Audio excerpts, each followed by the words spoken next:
Witty, thought-provoking, and uplifting, Southern Soul Live Stream is a program that you'll invite your friends over to watch every week, where you'll learn about interesting guests and get to share in their fascinating experiences. Tune in each Thursday evening at 8 p.m. Eastern to connect with guests from across the generations and to laugh with our eclectic hosts who are as charming as they are talented. And now, ladies and gentlemen, here's our host, Calvin. Let me tell you guys tonight, we have Miss Nona Austin King. What's up, lady? How you doing? Hey, how are you? How you doing, Calvin? Thank you for Great, having me. great. I'm good. I'm so excited for you to be here, man. Because Me too. I remember, even when I kind of heard about you, right? One of the alums called me. They're like, "You got to get Nona on the show. She's doing her thing. She's awesome. She's so, she does this, but then she does that." And I was like, okay. So I like felt my responsibility was to track you down and talk to you about the future of work and career. Welcome. Yeah. Thank you. Thank you very much. I just really enjoyed that game that you just played. I was like, I don't type fast, so I wasn't even gonna try. But y'all were good. Who was that, Tracy? And who was the other person? Tracy and Shanika, yeah, they are the Shanika. all-time Yeah, I love champions. it. So I much so love that it. we created a championship round for them I because love they it. are hardcore. I But let love me it. just read, I got a quick summary of your bio just to give people a backdrop of who you are. And then, Yeah. we're going to hear from you, right? Yeah. So, Nona Austin King is a career growth strategist and global marketing leader who coaches professionals to learn practical career planning and job search skills. She has a very, very meaningful quote. I'm going to read it for y'all. "I know how hard it can be for Black and brown professionals to land their dream roles. I've experienced rejection, microaggression, racism, and sexism throughout my career. I've always felt like I had to work twice as hard to prove myself. But my career was totally catapulted to the next level when I finally understood my value and Yes. stayed true to my passion." Nona Absolutely. King celebrates life as a wife and mother of two and resides in Houston, Texas. If you Yes. want to get more, you can go to www.careercatalystgrp.com. Welcome, Nona. Thank you. Thank you, Calvin. Thank you. So tell us about you. Tell us about your I call it original, I can't even say it right now, origin Yes. story, where you Yes. grew up, and some essential things about you. Yes. Okay. So I was born and raised on the south side of Chicago. I'm the oldest of four girls, raised by two loving parents who um, education was very, very important, but probably even more important was that they poured into us the value of understanding who we are, speaking our truth, following our passions. And I think that strong foundation helped me to get a full scholarship at Vanderbilt. I majored in music performance. And yes, music performance. And I went straight through from undergraduate school to graduate school to pursue an MBA. And so I didn't have full-time work experience. So that was fine. So I successfully graduated, got my MBA in 2 years, and I found myself without a job upon graduation. Um, Probably looking back, it was probably because I did not have full-time work experience. I did not know how to communicate my value to hiring managers. I did not have a network who could advocate on my behalf. Like I didn't know anybody in corporate, et cetera. And my background in music was very different from like marketing or brand manager track. So under the suggestion of my father, he actually recommended that I start my own marketing consulting business to gain the skills that people say that I lacked. And so I did that for a couple of years, and it was fun. I mean, it was good. The problem was that my bills were more consistent than my income. So I went right back into the job search mode. But this time I focused on how to translate my skills in such a way that it would be easy for hiring managers to see that I could actually do the work, that I could actually do the job. And to make a long story short, it took me 5 years to finally get into the career path that I was interested in brand management, between getting my MBA and landing my role. And, I moved up the corporate ladder to senior level executive positions, but something was missing. I didn't really know what, but something was missing. So I think there was a huge pivot year for a lot of us in 2020. And 2020 was when that light shined brighter about the social and the racial injustices that are happening in our community. It was discussed in the media, it was discussed among my colleagues, and it forced me to relook at my journey as a Black woman, trying to get into corporate, trying to navigate in my career, trying to grow my career. And so on top of that, that was also the same year that my company that I was working for, there was a man that I brought into the organization. I promoted him. He became my peer, and then he became my manager. That was a huge slap in my face when I helped build that organization. So what I ended up doing, I had to relook at my accomplishments.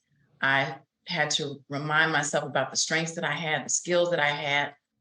Went through this process of writing down my values and what I like, and this whole self-assessment process helped me to rediscover or remind myself that although I love marketing, I have passion around growing people, because at a minimum, everybody wants to grow. And everything that was going on in 2020, the challenges that I had as a Black woman trying to get into corporate and trying to navigate, there's so many other people that are still going through this. And so I decided to leave corporate America in November 2020 and started my career coaching business. And I really focus on helping professionals of color, because a lot of times we don't have access to the information on how to plan out our careers. We don't know how to effectively job search, and we don't know how to leverage and build networks, which is so critical. And so that's what I've been doing since November. Awesome, awesome. OMG. Yeah. Anybody who knows me, I love a testimony, right? I Mhm. love a story. And in your story, it is so, so powerful because I like the way you talk about, hey, there's 2020 and it's before, but after a while, it's like you begin to own it. And I just felt that moment. It's like I'm owning this thing, right? And it's Absolutely. almost like I'm feeling this whole transformation happen. And Yes. it's exciting to me, but it's also excites me because I happen to know a lot of people are going through what you experience. And the reason I Absolutely. know is I talk to people. And when I talk to people, they tell me their stories. They tell me their struggles.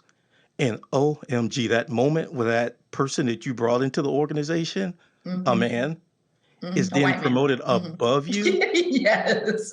Not that Oh, that matter, but girl. it just, yeah. I'm glad you were somewhere close to somebody's church because I can only imagine what you were experiencing.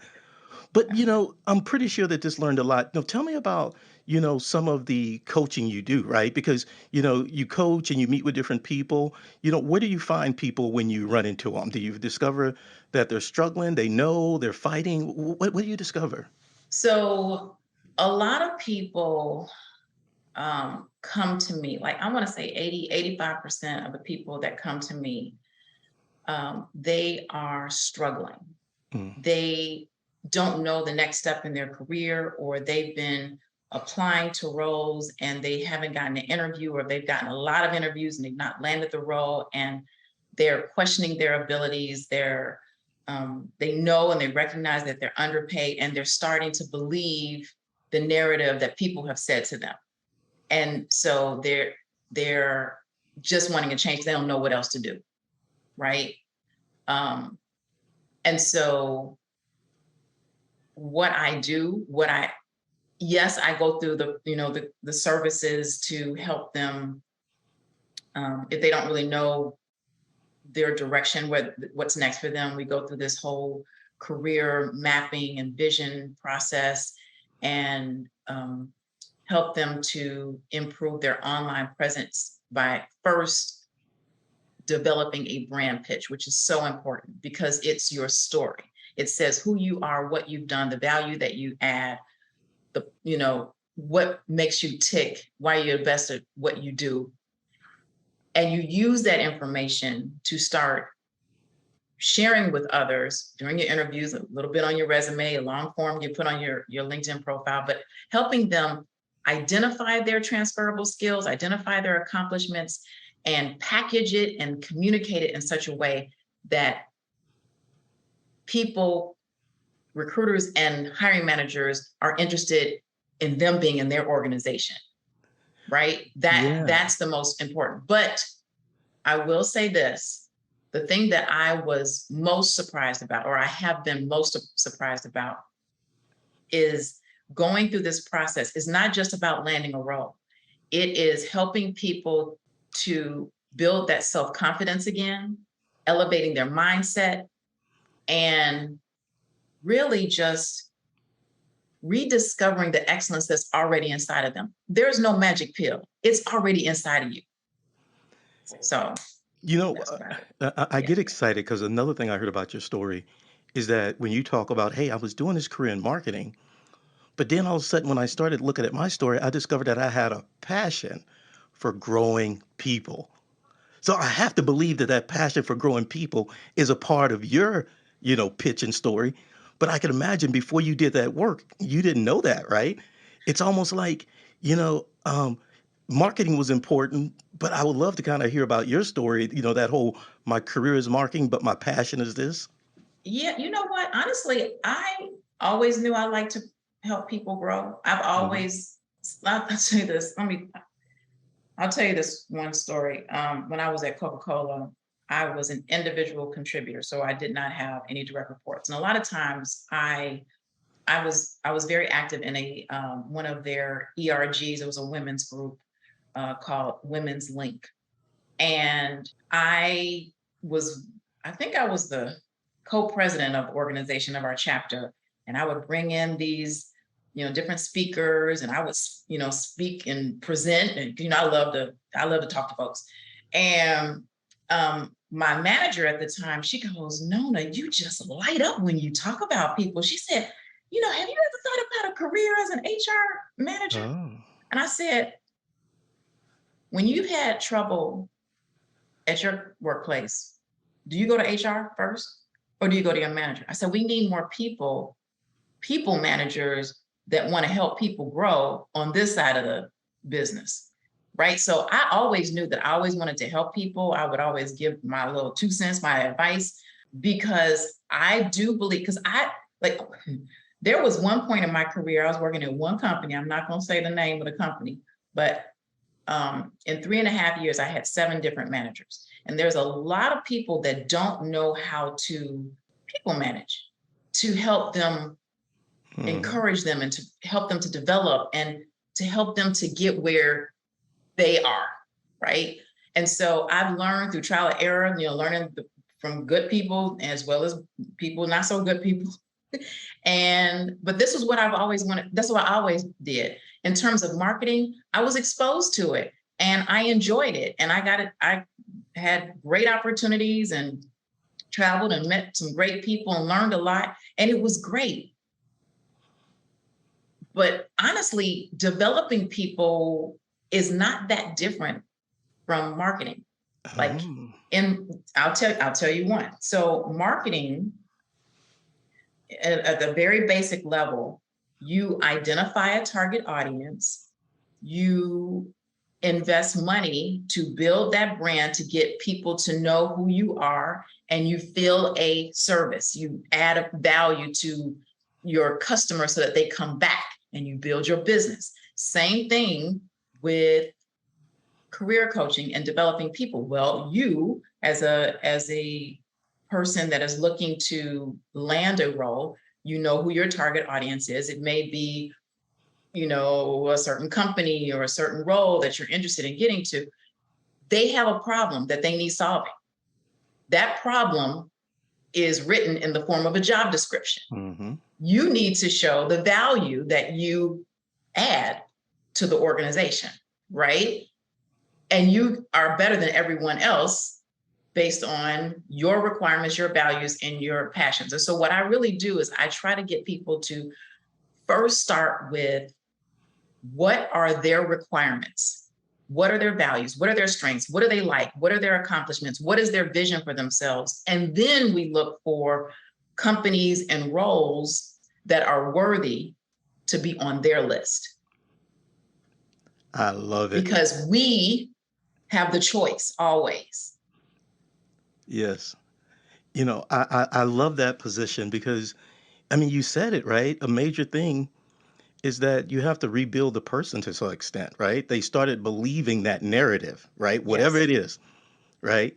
Yes. And rebuilding that person to that narrative and getting them to understand they are the prize, as they say. And Absolutely. when we begin to say we are the prize, that's a whole different position. So Yes. let's talk about the future of work, right? I mean, you're doing this work, you have lived experiences, awesome lived experience. Thank you for being transparent with that. Yeah. What are some trends? What are some thoughts that you are thinking about when it comes to the future of career management? What should we be expecting? What should we be thinking about? No matter if we're close to retiring, we're just getting started, or we just trying to maintain. What That's should we be good. expecting? That's good. So I've been thinking about this future of work. Basically, the term future of work is you're changing the way business is run based on technological advances, based on maybe generational changes, maybe social shifts. But the reality is the future of career management, the future of work is right now, right? So the pandemic accelerated the this need that people are like, you know what, I'm looking for a remote job. There are so many people that have come to me, they're like, okay, remote is the most important thing to me, because they know that it can happen. There's a lot of white collar professionals that get this opportunity.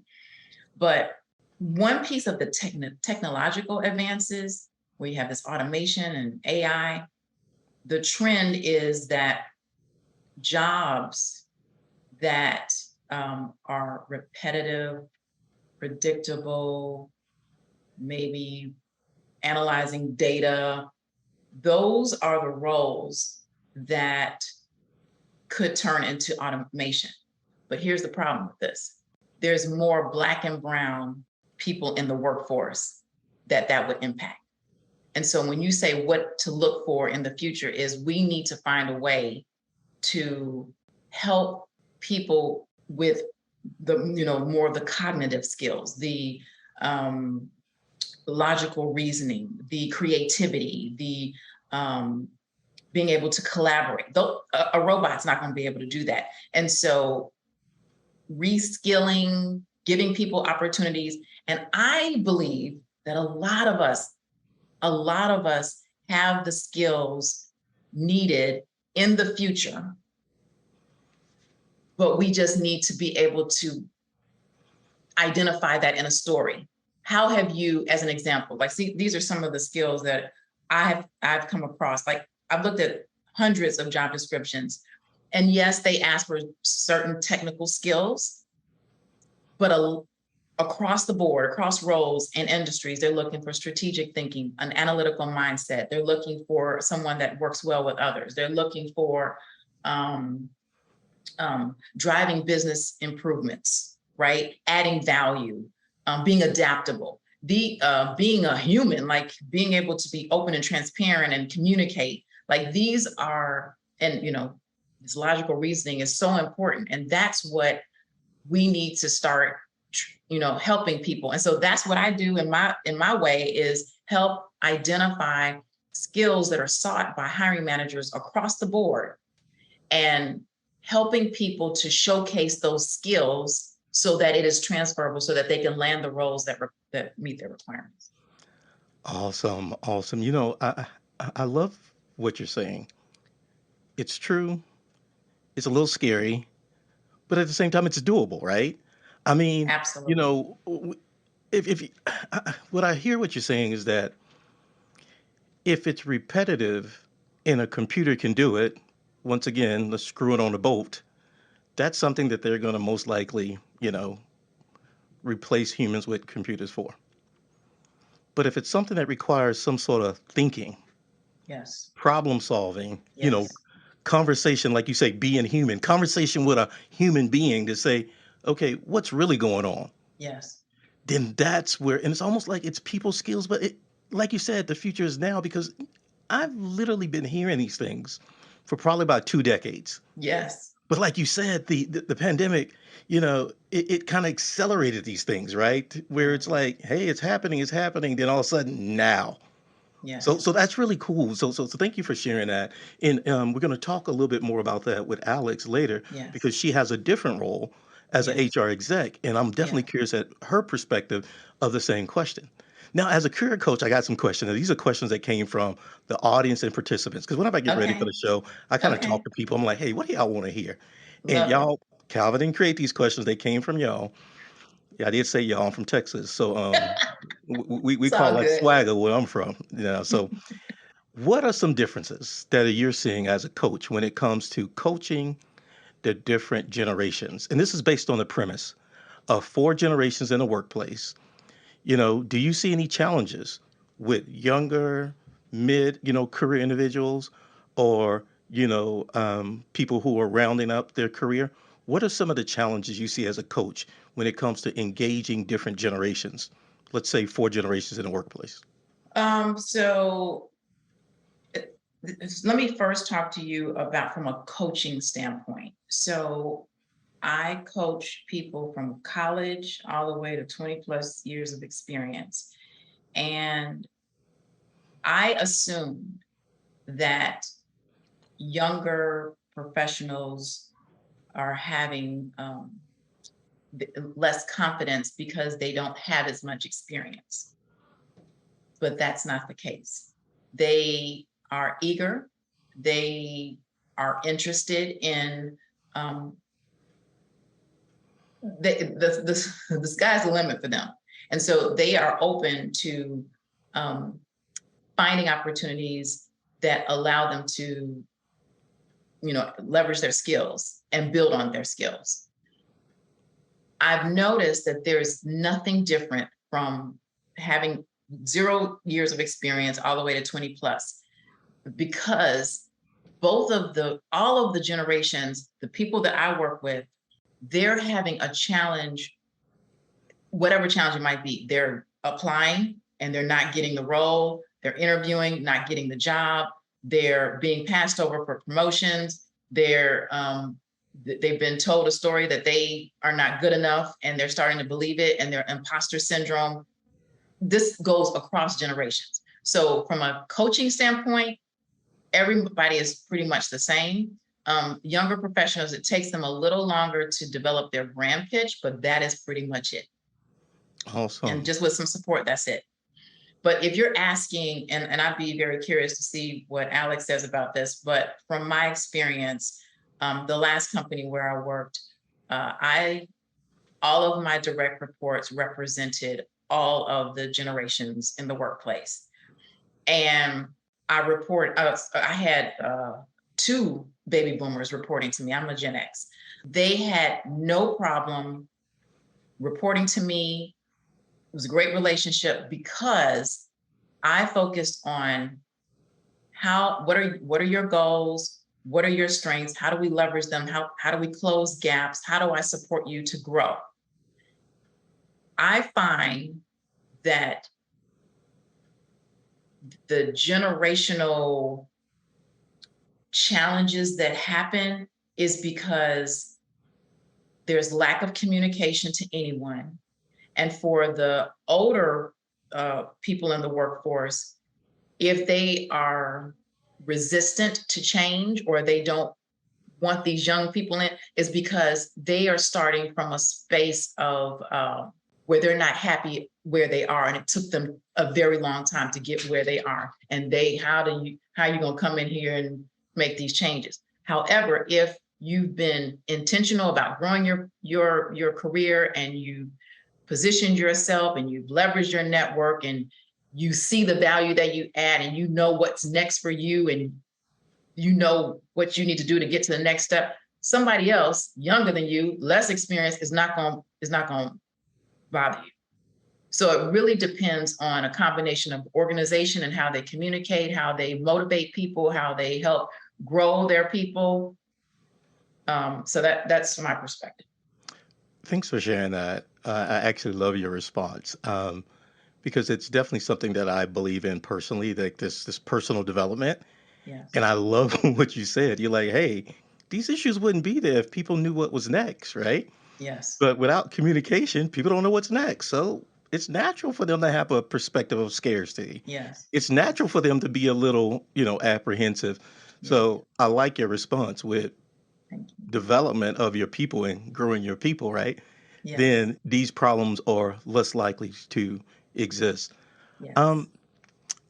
I love the statement, and I themed the show based on the statement you made, and I just love it.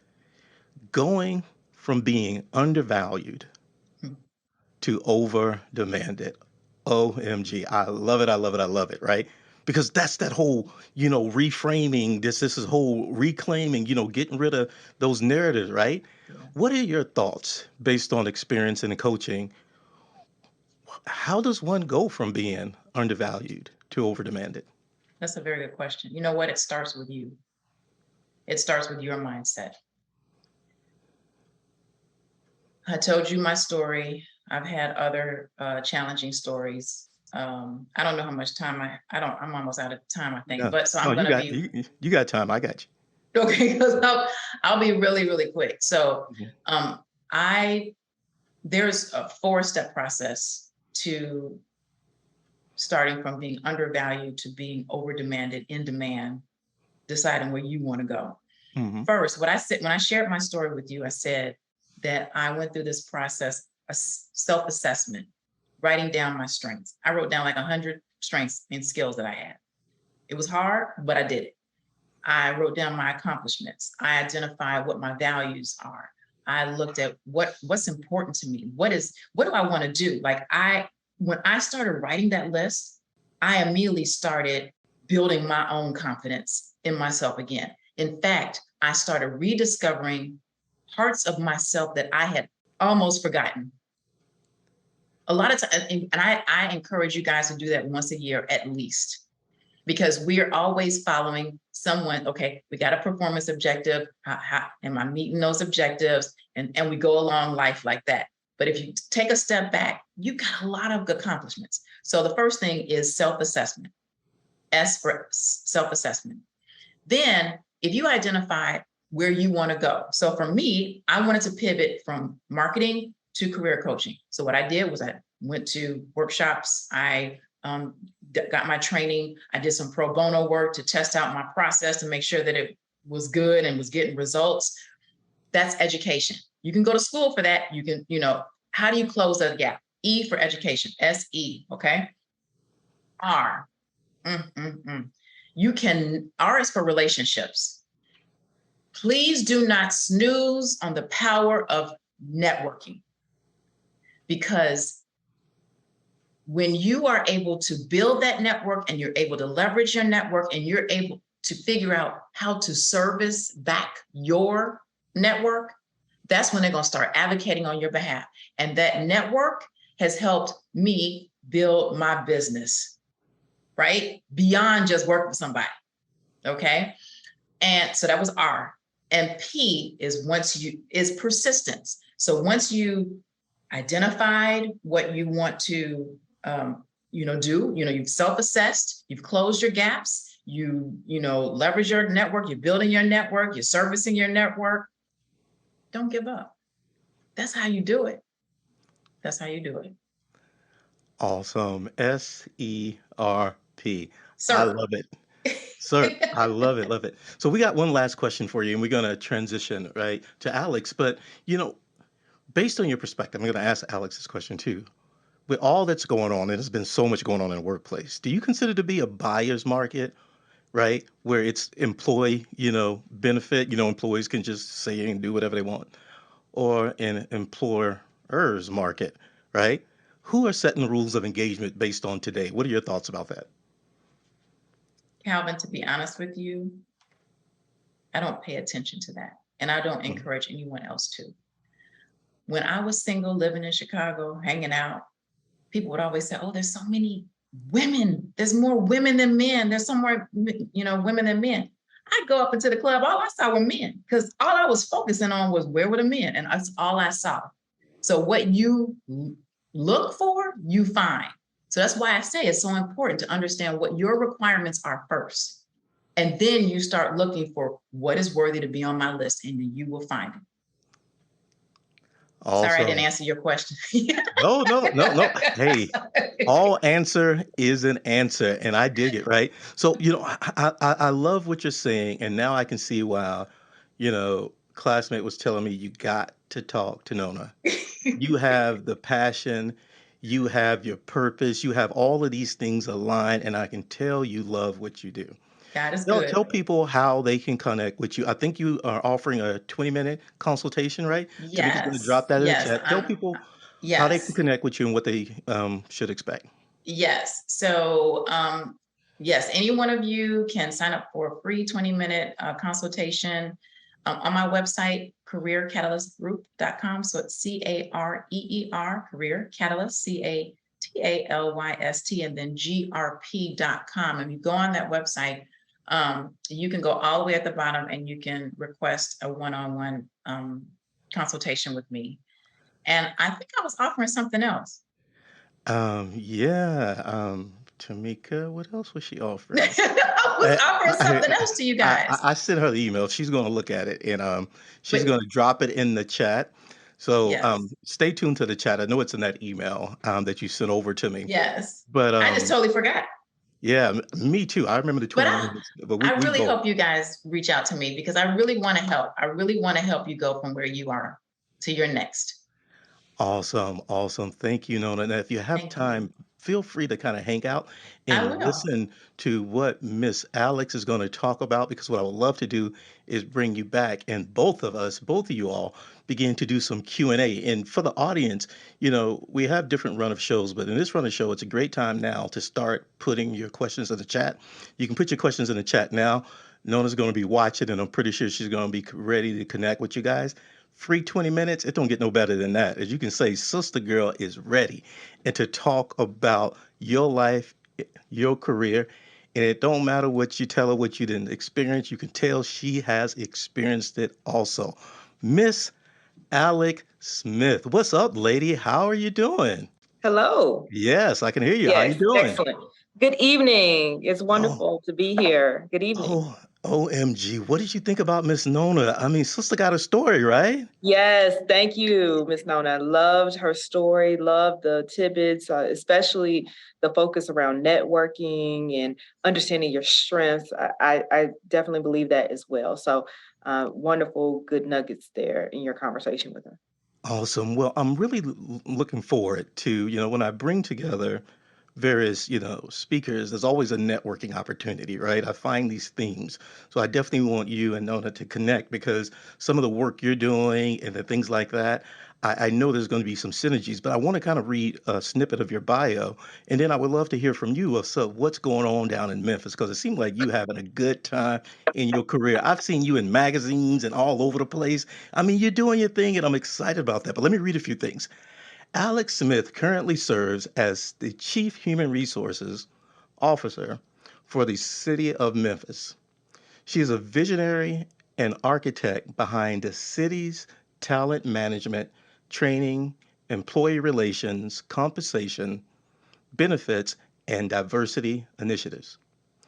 As a senior leadership team member, she is also the Chief Change Officer, focused on evolving the City of Memphis culture to enable the mayor's mission to position the city as the model 21st century city.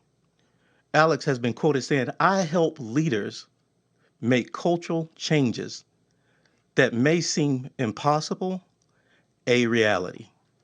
She holds a bachelor's degree from Duke University in economics and a master's degree in human resources and industrial relations from the University of Minnesota. She currently lives in Memphis. She also is CEO of Smith Human Capital Management Group, a boutique HR management firm focused on helping individuals, businesses, and nonprofits. For more information, you can contact with Alex at www.consultalexsmith.com. Welcome, Alex Smith. Hello. Awesome. Well, tell the people a little bit about you. Tell us about your origin story, where you grew up, and some essential information about you. Absolutely. So my story starts in Gary, Indiana. That's where I'm from. I am the granddaughter of a successful politician, business owner in Gary, and the true product of what does it mean to commit your life to public service and helping others. My background really started when I went off to undergrad and started my career at Duke University. But what was most poignant about that was when I decided to go and become an economics major, my thought at the time was that I was going to be a stockbroker on Wall Street. That was my focus. And I've literally been trading stocks since I was 10 years old and had an obsession around understanding equity markets. And when I finally got the opportunity when I was in undergrad to actually go to Wall Street, I realized that wasn't what I wanted to do with my life at all. And so I had this interesting period of my life where I didn't know where I wanted to go because I knew I didn't want to actually be on Wall Street. But I knew that I had student loans and I needed to have a job. And so one thing that I always cared about, going back to my background, was around public service. And so the summer before I graduated from college, I worked as director of a small nonprofit. And there I discovered the love of HR. And in that role, I had to hire and recruit volunteers, and I had to help people in the community with getting services and finding jobs. And after talking with a few mentors, I discovered that HR was a career path that could be something very fruitful for me. And so I applied to different graduate programs and ultimately got into the University of Minnesota. And one of the things that was great about that is they had a special program called Carlson Volunteer Consultants, where you could essentially be managing partner, in my case, of a internal volunteer consulting house helping nonprofits in the community. And so I quickly was able to see this blend of service to others in the community, but also service to others through HR, and recognizing that the function plays this critical role in the care and feeding of employees, and also helping the organization be able to find and manage the right talent to accomplish its goals. And so from there, after graduating from the University of Minnesota, I went on to Microsoft and worked there for a number of years, and had the pleasure of actually serving as worldwide chairperson of their Blacks at Microsoft Employee Resource Group. And that's where I got a chance to understand the challenge around recruiting and retaining African American talent in particular for corporations. And after that experience, got a chance to go on into HR management roles with Target and Brightstar.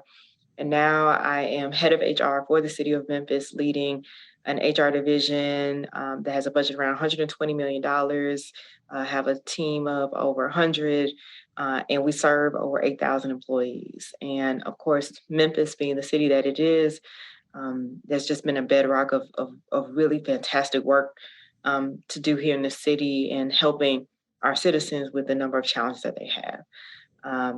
And so, really my career origins related to service, and serving not only in the corporate atmosphere, but also serving in the public service atmosphere as well. Awesome, awesome. That is a awesome summary. I have a colleague who spent some time at Microsoft, and he's often talking about the Blacks at Microsoft, group, and how, and like, I'll be having awesome speakers and, and all kinds of awesome stuff. And he's never been that person that's so involved. He's involved at Microsoft, especially with that group. So I know you've done some cool work. Well, I want to kind of jump in because you've actually, in talking to you, you gave me all kinds of things to think about when it comes to the future of work. You've talked about, so I want to make this as a two-part question. You know, in thinking about the future of work and career, you guys are doing a lot of awesome things in Memphis. I can tell you guys are leading, right? Pioneering some of these things. But you also talked about what you call the new employee contract. Tell us about the future of work and the new employee contract. What does all that mean?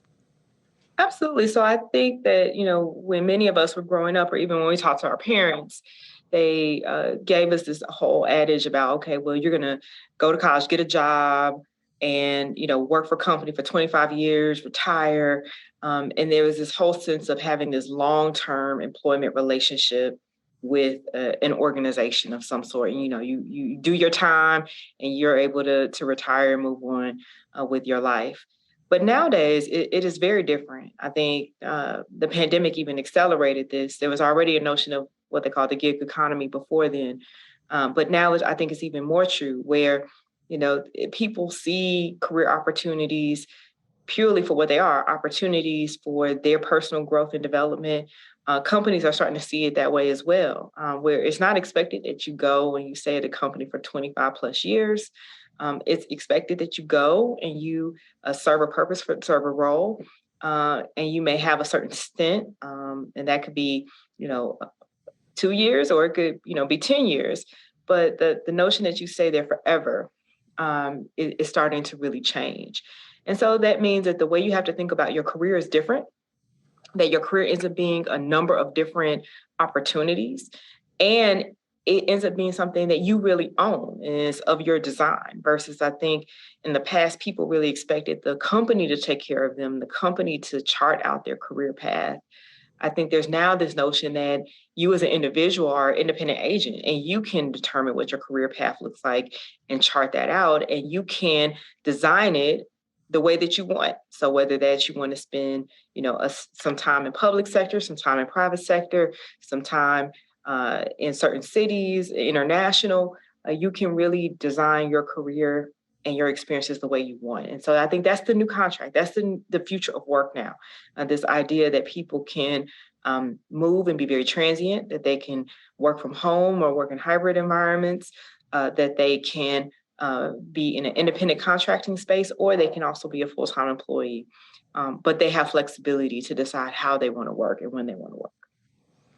Awesome. Thank you for sharing that. It's interesting to hear that from you because, with me personally, I've always kind of been that trendsetter. I've always did things other people didn't do. I was in high school, I did pole vault.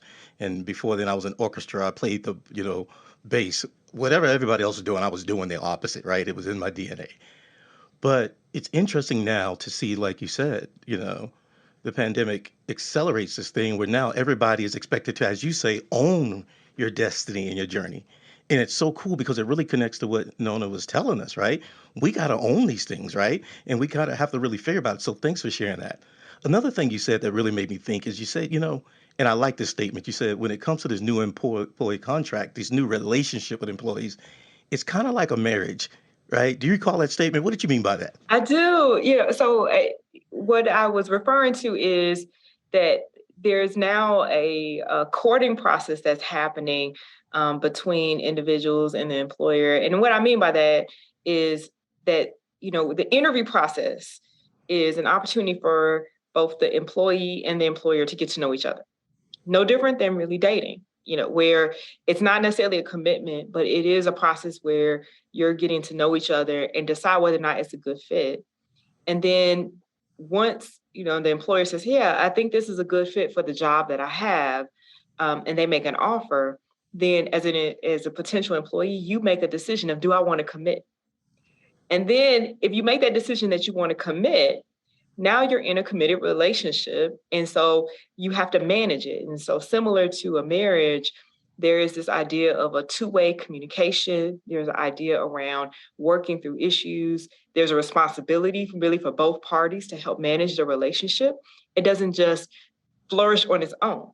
It requires both parties to work at it. And anyone who's been married or is currently married will tell you marriage takes work, that you can't just expect it to flourish just on its own. You have to really put effort in on both sides. And so the employer-employee relationship, I think, is very similar in that way. And being able to have those conversations and work through those issues, and also chart a course of together in terms of what that looks like. And of course, at times you could decide that maybe it's not a good fit. Maybe you thought it was going to be a good fit for you, and things have changed. You've grown in a certain way, or things are different, and it's not for you. And you have the ability to say, you know what, this is not the right fit for me as well. So I think sometimes people, when they look at employer-employee relationships, they see it as this one-sided relationship where the employer has all the power. And I think what I would submit to you, and Nona said this as well, is that no, you have power too. You're not a victim of circumstance in this situation. You have power as well. And you make a choice when you decide to accept that offer. You also make a choice every day when you come to work. And so people should embrace that power, and also embrace their voice in terms of talking with their employer, their manager, their supervisor about what's going on, what they need, and really see it as a two-way relationship. I love that example, a two-way relationship. Because now I'm thinking about it, that means that the recruiters or, the agents, what they call it, the headhunters, they're kind of like the matchmakers, right? And, they get paid on it. So they're going to match you up and be like, hey, y'all want a date? And, I jokingly tell people sometimes you got to realize that company is a little crazy. You may not want to date them, but, that's just my own, dry humor. Thank you for sharing that. Oh, you got a thought? Well, and I was like, Calvin, I think that's another point too, right? That just like in the world of dating, everyone has different values, different things that are important, different ways of working. And so, knowing what your values are and what's important to you is important in the process. But you also want to know and understand what are the values and what's important to the company that you're entertaining and courting.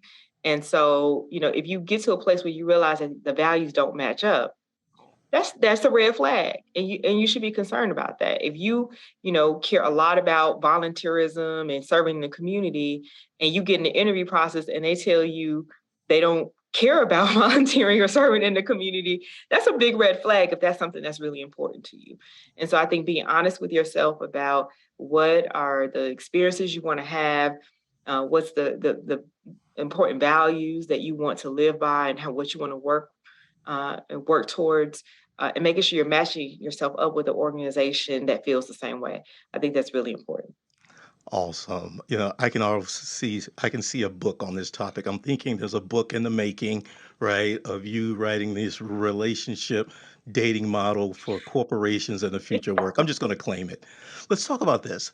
I know you said something is that, with all of these changes that are happening, and I love this because, I'm an IT person, right? But what's happening when it comes to, the HR, professionals? Do you feel they are ready for these changes? Do you feel like, things are changing, right? This new engagement model is different. The new relationship is different. How do you feel like the HR professionals are faring? Are they ready? They catching up? They're ahead of the curve? What are your thoughts on that? I think, many HR professionals are challenged by this, because the pandemic has particularly changed the way that you have to think about recruiting. So first of all, we're now in a very tight labor market where you're seeing slightly higher turnover rates in your organization. So you're having to recruit more frequently and at a higher volume. So the workload is increasing. And then secondly, the way that people are finding out about your opportunities and the way they want to engage with you is changing. So understanding, how these different social media platforms work and making sure that you're representing the brand, and honestly becoming more like brand managers and thinking about reputational risk and brand for the organization as you're trying to recruit and get people excited and interested about your opportunities. That is a new skill set. So long ago, HR people, particularly for certain hot industries, you could post your job somewhere, get tons and tons of applications, and you could just literally, pick the top 5, interview, and you'll be done. Today it is not the case. You could post something, you may not get any applications. And so now you have to go source for talent.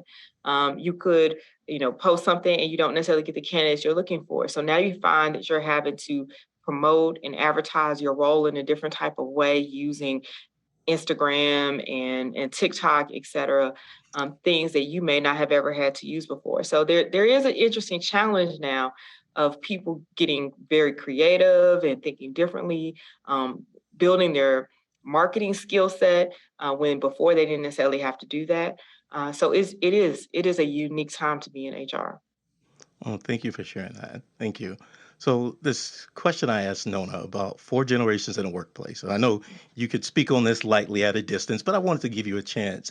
You know, as the audience kind of submitted these questions, you know, they were curious, about things such as older employees transitioning work to younger employees. They were curious about, hey, are the generations who've been working longer, are they more resistant to change? One of my struggles, right, is this trend I see, gamification of work, I'll call it, where it's like work is a game and there's points like a video game. It's like it's too much for me. I'm like, hey, I know how to work. I don't need any points and stars to do my job, right? So that's my struggle, right? Because it happens to the best of us. But what are you seeing, when it comes to, well, not personally, but just what is your observation of four generations in the workplace? Do you see it changing, evolving? Do you see any challenges? Do you see everybody's excited about the future of work? What are you noticing? Yeah, so I definitely see some challenges there, and we actually teach a class um, uh, to deal with this multi-generational workforce, and we had to create this class because we were seeing these interesting challenges of first of all around communication and expectations of work. So you have some people from one generation where it's expected, hey, I come at 8, I leave at 5, I work until the job is done. I don't necessarily do a lot of social things with people, et cetera. And then we have this newer generation that's coming in and saying, no, I want to volunteer. I want to, have my social time. I want to leave at 5 as well, but I want to have flexibility where I can, work from home on Fridays and other things. And so just the ability to understand that you can have different ways of working and it can still be successful and it can still be productive. And creating an environment to have those conversations. So that communication, I think, is one challenge, and just recognizing the diversity of thought around around work. The second thing is around career expectations. So you can have, some of the, I'll call it older generations where there's more of an expectation of, hey, you put your time in and then you earn your ability to get promoted. Whereas there's I think a different notion from a younger generation of, hey, I got XYZ results, I should be promoted. And I don't care if I'm only been here 6 months. I think I should be VP within 5 years. And this older generation doesn't understand that, this idea that you don't wait your turn. So, having those conversations as well and trying to set reasonable expectations around what does promotion and growth look like.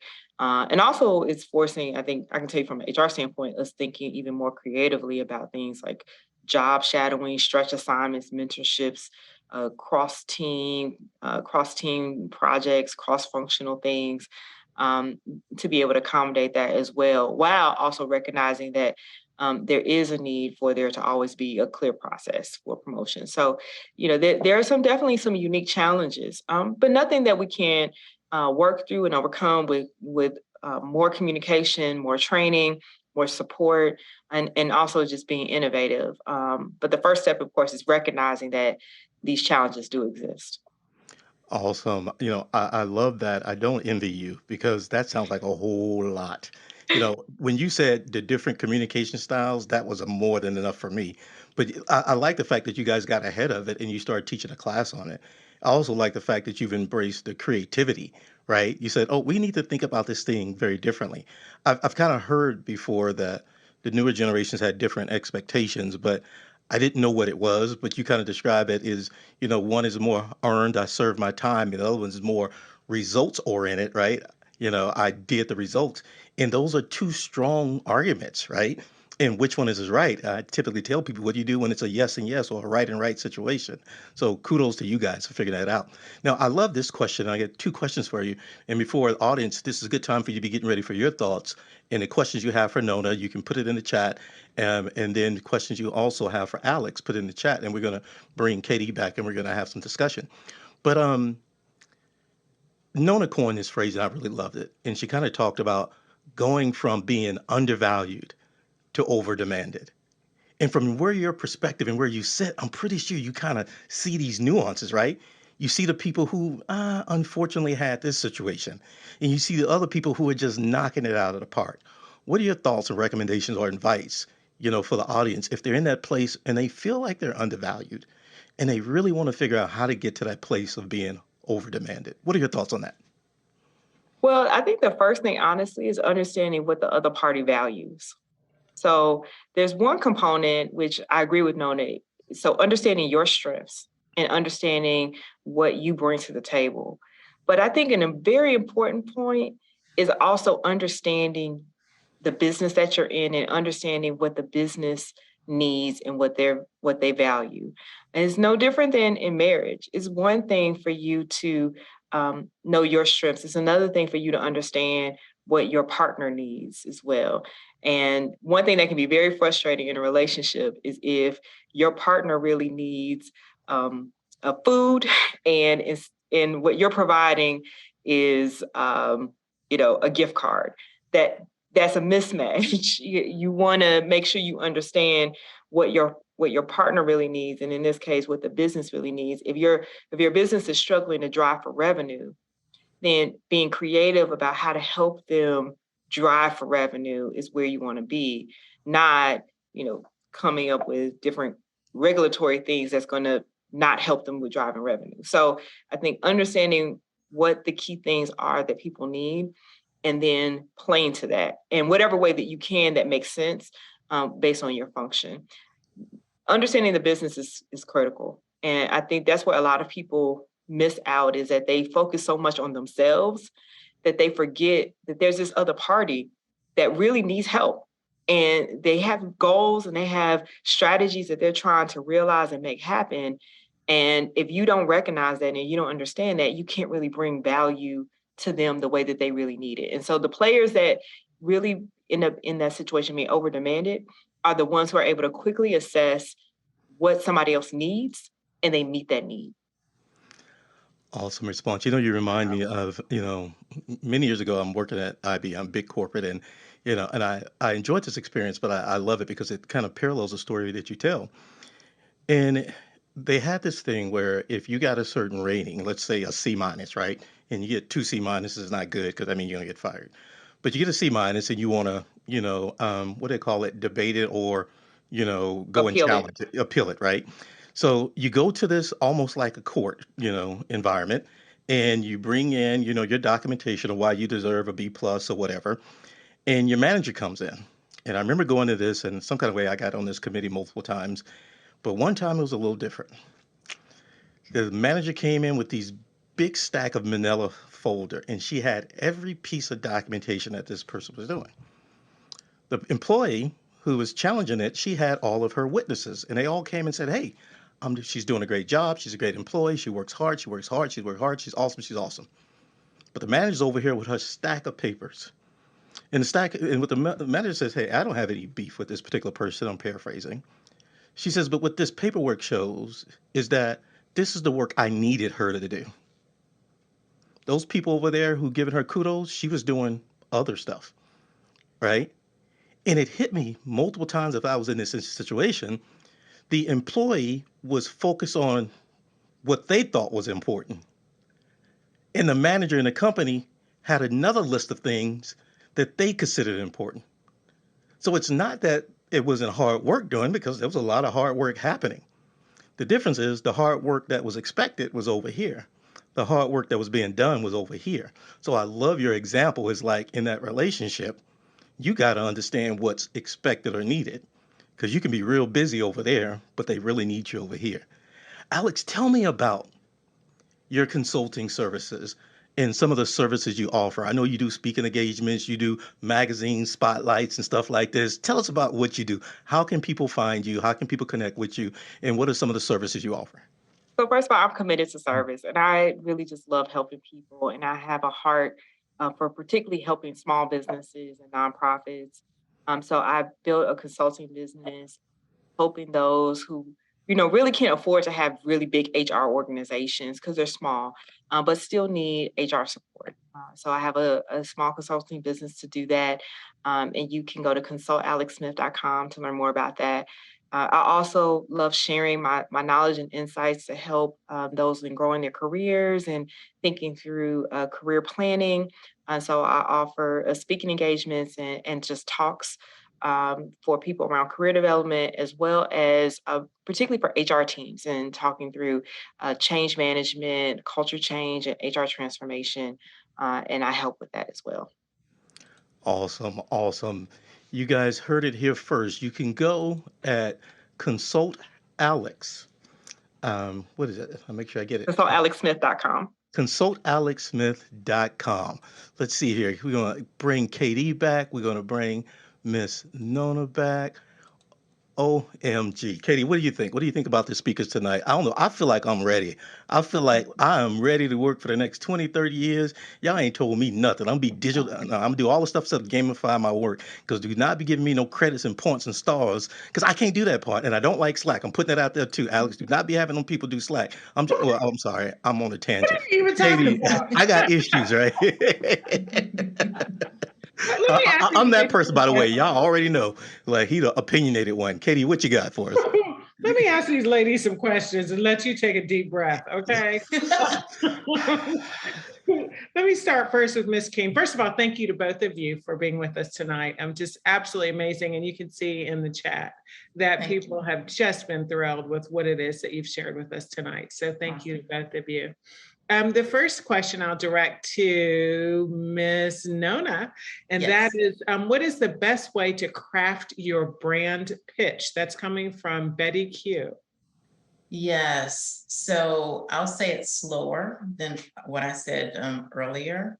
So the brand pitch that I have people develop, it's a fill in the blank, but it's not an easy process.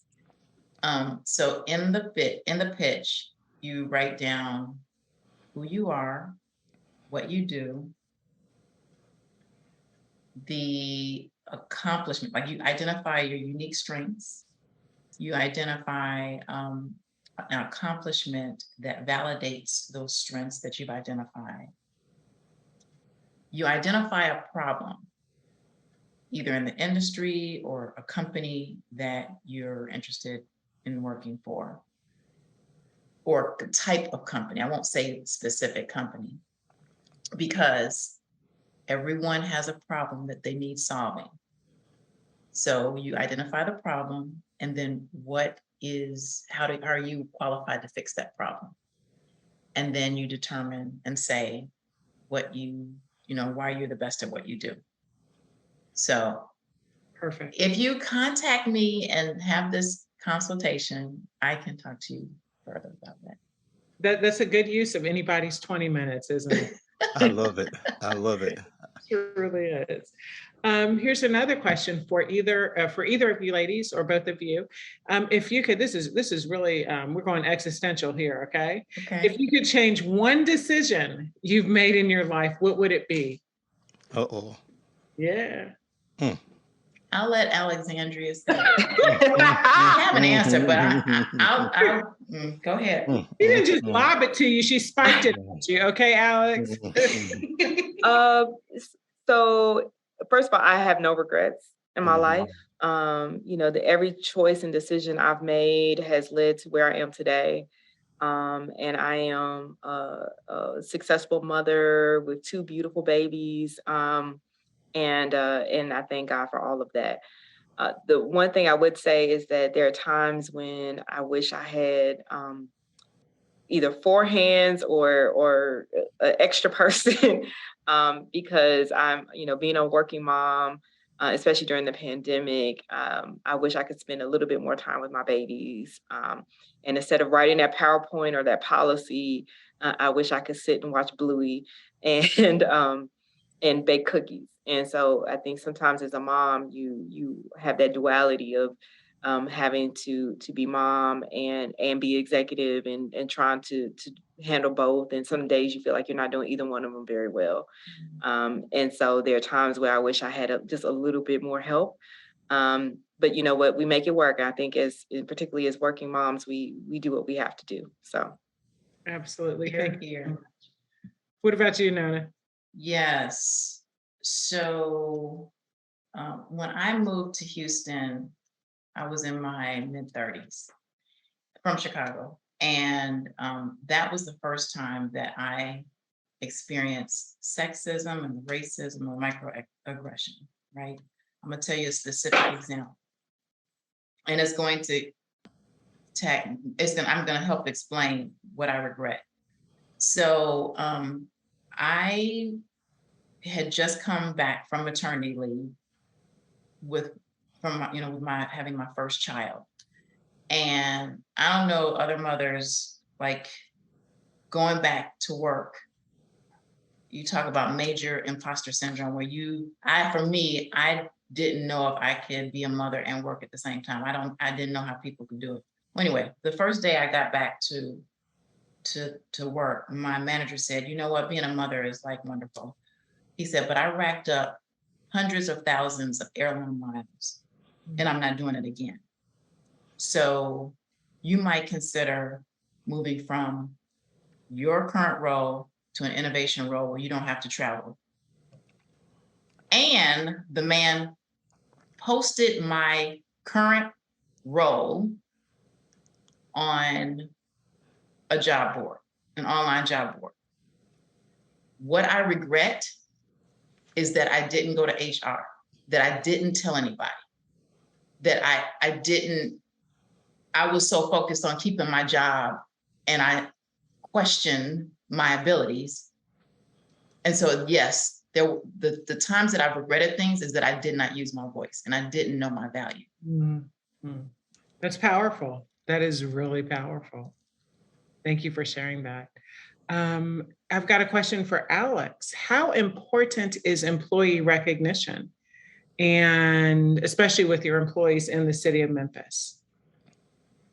I would have to say employee recognition is extremely important. The ability to share with employees when they're doing something right and to recognize them, whether it's through spot bonuses or through your annual bonus or ovation recognition programs, all of that matters.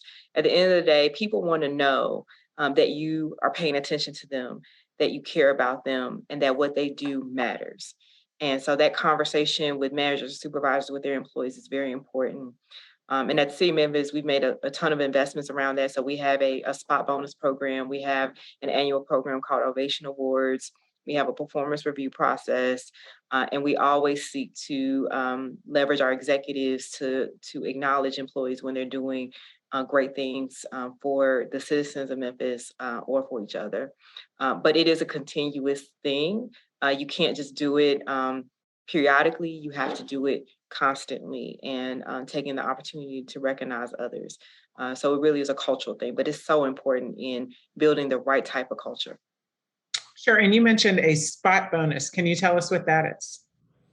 So a spot bonus is, and there are several companies that have something like this, where when a manager or even a peer or another employee sees that someone is doing something really well, or they take on a big project or accomplish something really great for the organization, they're able to write up a quick memo recognizing them. And then in our case, we pay $250 for anyone that's submitted once it's approved by their director, to make sure you got the budget, et cetera, to do that. But the idea behind it is, when somebody's doing something right, to acknowledge it and to give them an incentive to recognize it.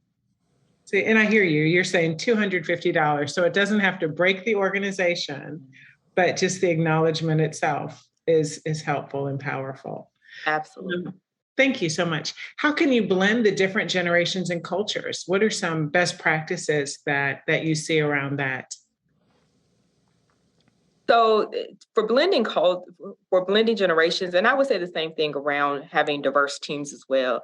We found that project work is the best way to do that. So having cross-functional projects where, it's a big initiative for the whole organization, and you have people from different functions, different walks of life that are part of that team working towards that goal together is a great way to help people, first of all, communicate and get to understand that value of having that diversity on the team. So I'm a big proponent of cross team projects.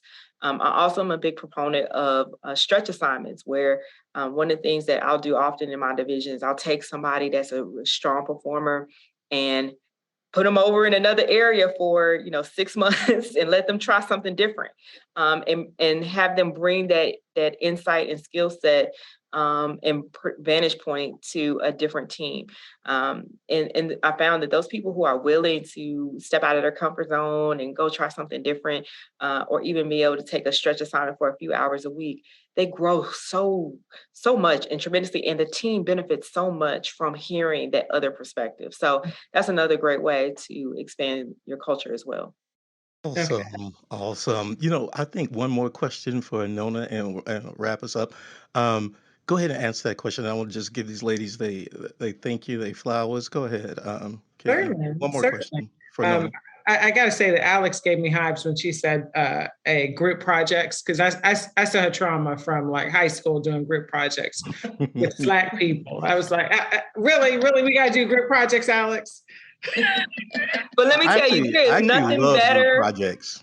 there's nothing better than one of our projects was we wanted to move to a cloud-based system.